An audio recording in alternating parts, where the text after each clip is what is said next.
Train থেকে তিনজন নামলো, শর্মিলা এবং তার দুই সন্তান অয়ন আর রিমি। রিমির বয়স তখন 13 আর তার ছোট ভাইয়ের 9 বছর।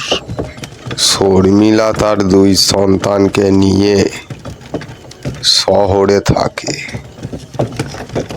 তার মামির কোনো ছেলে মেয়ে ছিল না, তাই সে শর্মিলাকে নিজের মেয়ের চোখেই দেখত।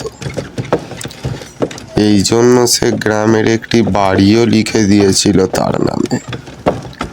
সেখানেই যাচ্ছে সে তার দুই ছেলে মেয়েকে নিয়ে।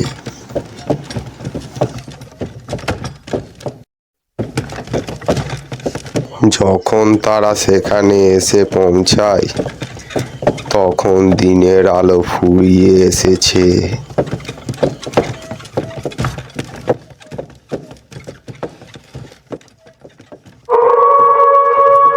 বাড়ির ভেতরে ঢোকার পরে তারা তিনজনে ভূতের কার্টুন দেখতে বসে।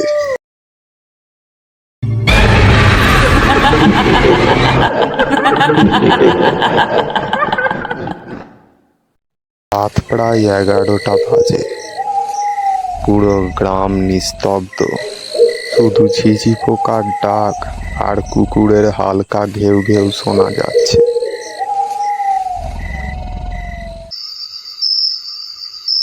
অমিতেশ একটি টর্চ হাতে নিয়ে সেই বটগাছের দিকে হাঁটা লাগায়।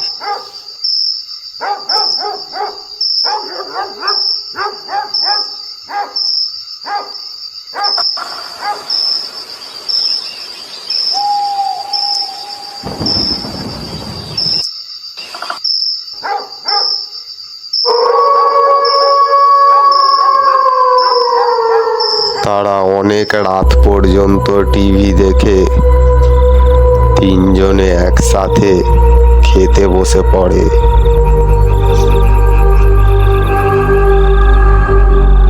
খাওয়া দাওয়া শেষ করে তারা তিনজনে একই রুমে শুয়ে পড়ে।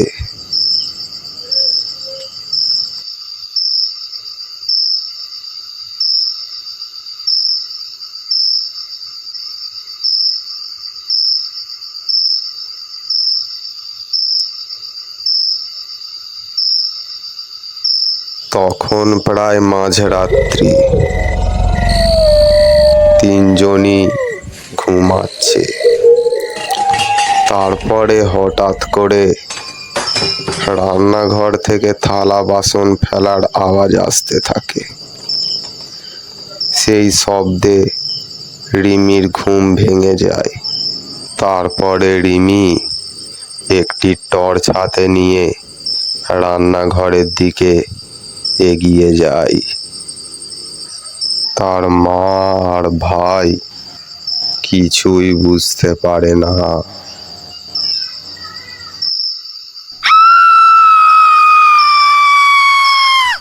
তারপরে রিমির চিৎকারে তাদের দুজনেরই ঘুম ভাঙে।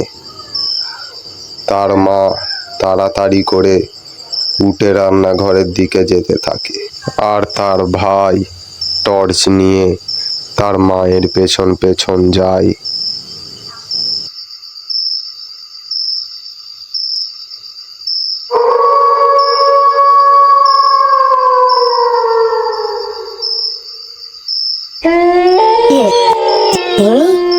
তুই এত রাতে রান্নাঘরে কি করছিস?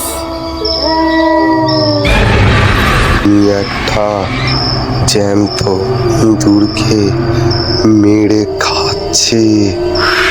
তারপরে তার মা ডাকতে ঘুরে তাকায় তাদের দিকে।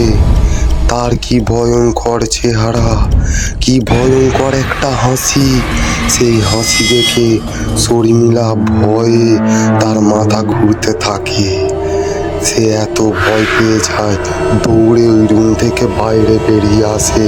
তার মামির বন্ধু একজন ছিল তান্ত্রিক, তাকে সে সঙ্গে সঙ্গে ফোন লাগায় কোনো দেরি না করে। মহিমা আন্টি, আপনি তাড়াতাড়ি আসুন। আমার মেয়েকে ভূতে ধরেছে, আপনি তাড়াতাড়ি আসুন, আমাদেরকে বাঁচান, নাহলে ওই ভূত আমাদেরকে মেরে ফেলবে।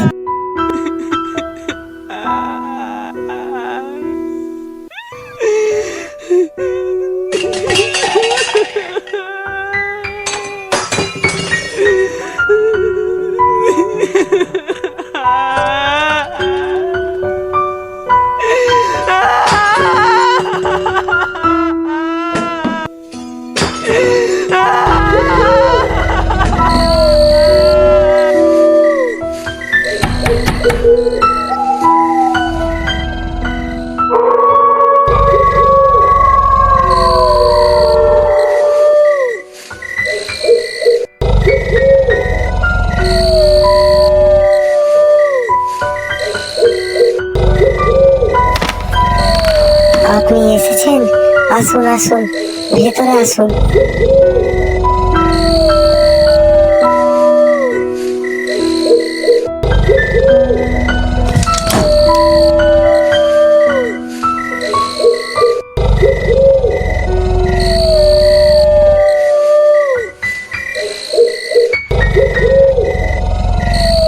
এরপরে শর্মিলা তার মামির বন্ধুকে সব কথা খুলে বলে। তার মামির বন্ধু সব শোনার পরে বলা শুরু করে, এই ঘরে যে এত কিছু হচ্ছে সব ওই ছবিটার কারণে। ওই ছবিটাকে নিয়ে একটা ব্যবস্থা করতে হবে। তোমরা ওটাকে হাতে করে একজন নিয়ে এসো, আমি সব ব্যবস্থা করে দিচ্ছি।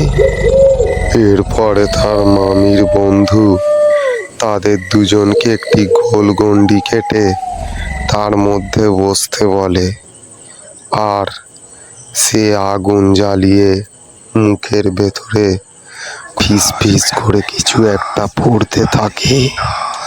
আর পাশেই রাখা রয়েছে সেই ভয়ঙ্কর ছবিটি। এইদিকে প্রেতটি টের পেয়ে যায়। সে বুঝতে পারে তাকে তাড়ানোর ব্যবস্থা চলছে। তাই সে এসে দরজা জোরে জোরে ধাক্কাতে থাকে। দরজা খোল বলছি, তাড়াতাড়ি দরজা খোল। এত ভালো হবে না কিন্তু, থাকে। তুই ঠিক করছিস না কাজটা, কাজটা ঠিক করছিস না। না না না।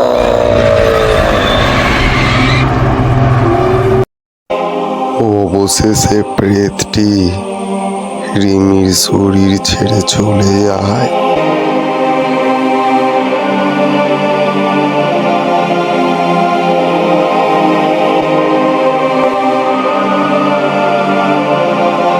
বন্ধুরা, কেমন লাগলো আমাদের এই হরর ট্রুমসের গল্পের পরিবেশনাটি? যদি ভালো লেগে থাকে অবশ্যই একটি লাইক করে দেবেন, সুন্দর সুন্দর কমেন্ট করুন, সাবস্ক্রাইব করে আমাদের পাশে থাকুন। দেখা হচ্ছে পরবর্তী ভিডিওতে। ধন্যবাদ।